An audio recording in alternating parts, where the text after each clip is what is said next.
Assalamualaikum warahmatullahi wabarakatuh.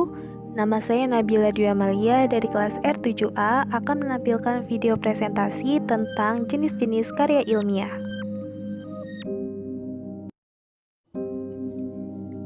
Yang saya hormati dosen pengampu mata kuliah karya ilmiah, Ibu Maguna Eliastuti MPD. Materi yang akan saya sampaikan di dalam jenis-jenis karya ilmiah yaitu esai, proposal penelitian, dan skripsi. Menurut Deiman, tahun 2011, esai adalah tulisan yang menggambarkan opini penulis tentang subjek tertentu yang dicoba untuk dinilainya. Selanjutnya, esai merupakan karangan atau bentuk tulisan lebih dari satu paragraf yang menyampaikan kejadian di masyarakat berupa fakta. Esai berisi pendapat atau pandangan penulis tentang hal yang dibicarakan, sifatnya argumentasi dan subjektif. Esai karya ilmiah rangkaian hasil penulis atas dasar pemikiran, gagasan, peristiwa, dan pendapat yang disusun secara teratur. Ciri-ciri esai yang pertama yaitu berbentuk prosa, artinya bentuk komunikasi seperti biasa, menghindari adanya bahasa figuratif atau kiasan. Yang kedua, bersifat argumentasi, di mana cara penulis sendiri tentang pandangannya, sikap, pikiran, dan dugaan pada pembacanya. Yang ketiga, singkat, artinya dapat dibaca dengan santai dalam waktu yang sesingkat mungkin. Yang keempat itu berisi kesan sesaat. Yang kelima bukan menyajikan masalah, tetapi memberikan adanya informasi mengenai topik yang akan dibicarakan. Yang keenam, menggunakan ragam bahasa jurnalistik dan sastra.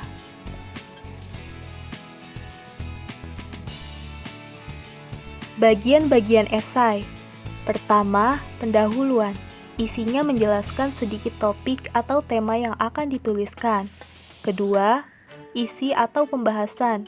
Inti dari struktur pembangunan esai berisi tema yang akan dijabarkan secara keseluruhan. Tiga, penutup atau kesimpulan, memberi rangkuman poin yang dituliskan secara singkat, jelas, padat, serta saran penulis. Berikut adalah contoh esai ilmiah dengan judul Politik Taktis di Era Konvergasi Media. Proposal penelitian merupakan pedoman yang berisi berbagai kegiatan serta langkah-langkah secara sistematis yang akan diikuti oleh seseorang peneliti dalam melaksanakan suatu penelitian tersebut, menurut Sugiono tahun 2013. Tujuan dari penulisan proposal yang pertama, menampilkan pokok permasalahan yang akan diteliti. Yang kedua, mencari data untuk memecahkan pokok permasalahan. Dan yang terakhir, membuat saran dari data yang akan dikumpulkan. Struktur proposal penelitian ada 10. Pertama, halaman judul. Kedua, latar belakang. 3, rumusan masalah. 4, batasan masalah. 5, tujuan penelitian. 6, manfaat penelitian. 7, teori. 8, metode penelitian. 9, kerangka laporan. Dan yang terakhir, daftar pustaka atau kepustakaan. Halaman judul atau yang disebut dengan sampul berisi tentang informasi penting, jenis penelitian yang dilaksanakan berupa logo universitas si peneliti, juga mencari tempat dan waktu penelitian yang dapat dilaksanakan.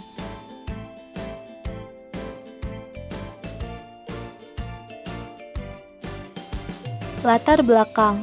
Pada halaman ini tertulis hal kejadian mengenai keadaan, serta hal yang melatar belakangi pelaksanaan kegiatan penelitian.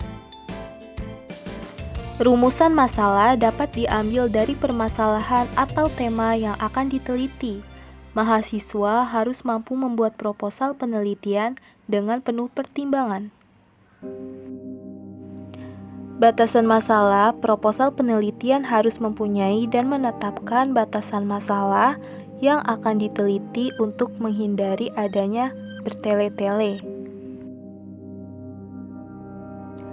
Tujuan penelitian. Setiap peneliti pastinya mempunyai tujuan tersendiri yang harus dibuat secara rasional dan persuasif, agar apa yang menjadi tujuan bisa menarik, khususnya bagi pembaca. Manfaat penelitian yang baik dan jelas memiliki makna yang positif, akan bermanfaat bagi pembacanya sebagai pengetahuan yang baru, serta dapat mempraktekkan di kehidupan sehari-hari. Landasan teori digunakan sebagai rujukan dalam membuat proposal penelitian. Penjelasan dan detail yang dikemukakan harus masuk akal, serta menyertakan sumber-sumber rujukannya yang memang telah terbukti dan resmi. Metode penelitian, suatu cara yang ditempuh untuk mempermudah dalam melakukan sebuah penelitian yang memuat data yang disajikan secara rinci dari proses pengumpulan data, pengolahan data, sampai pada tahap penyelesaian dari rumusan masalah yang diteliti. Struktur kerangka laporan berisi tentang poin-poin penting yang menjadi pokok bahasan dalam proposal penelitian, yang disertakan dengan semua aspek dasar yang menjadi sebab atau alasan kenapa penelitian ini dipilih, dari proses awal hingga ke tahap akhir. Daftar pustaka. Semua sumber data yang menjadi rujukan dicantumkan dalam daftar pustaka sebagai penguat pada sidang akhir. Daftar pustaka ini disebut dengan kepustakaan. Semua sumber dari buku, jurnal, internet, majalah, dan sumber lainnya disertakan dengan penulisan daftar pustaka sesuai kaidahnya.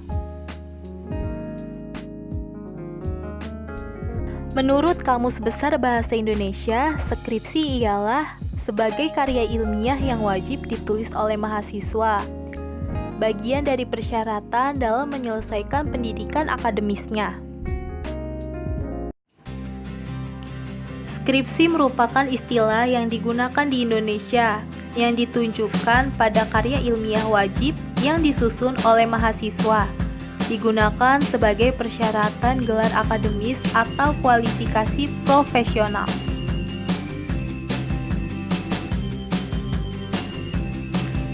Ciri-ciri skripsi yang pertama, diperlukan metode ilmiah dalam menyusun dan melakukan penelitian.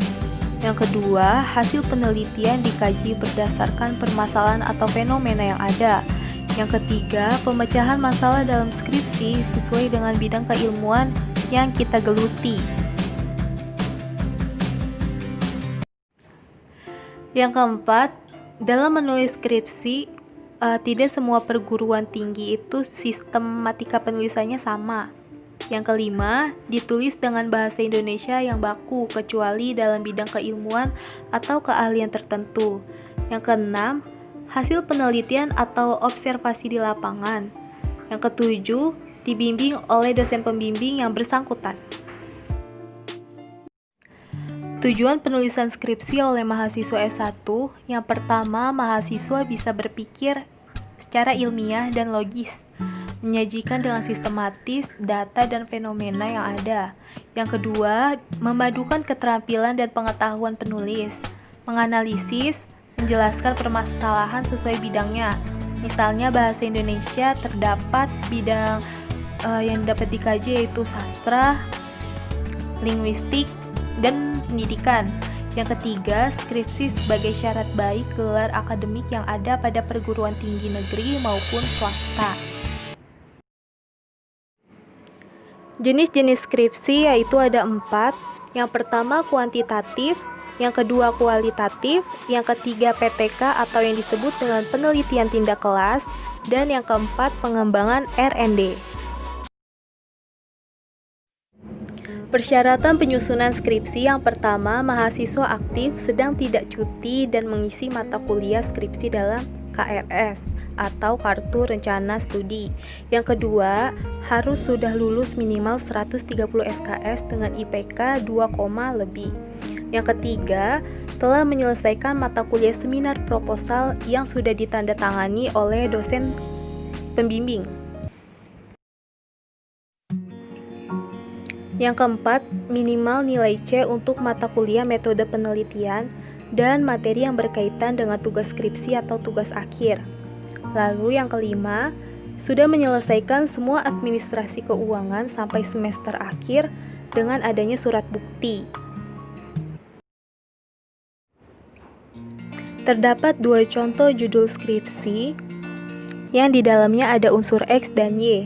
Yang pertama, upaya peningkatan keterampilan menulis puisi dengan menggunakan strategi tulis kini di sini pada siswa kelas 7B SMP Negeri 1 Segayen Sleman.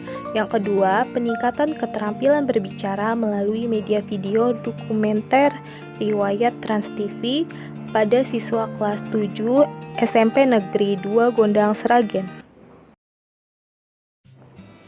Baik, kesimpulan pada video ini adalah esai karya tulis ilmiah adalah hasil rangkuman fakta penulis yang memuat pemikiran, gagasan, peristiwa, pendapat yang disusun secara sistematis. Proposal penelitian adalah dokumen yang mengusulkan berbagai aspek jenis penelitian. Skripsi merupakan suatu karya tulis yang disusun oleh mahasiswa itu sendiri dengan menyelesaikan jumlah SKS dan dibimbingi oleh dosen pembimbing sebagai syarat mencapai gelar akademik atau sarjana.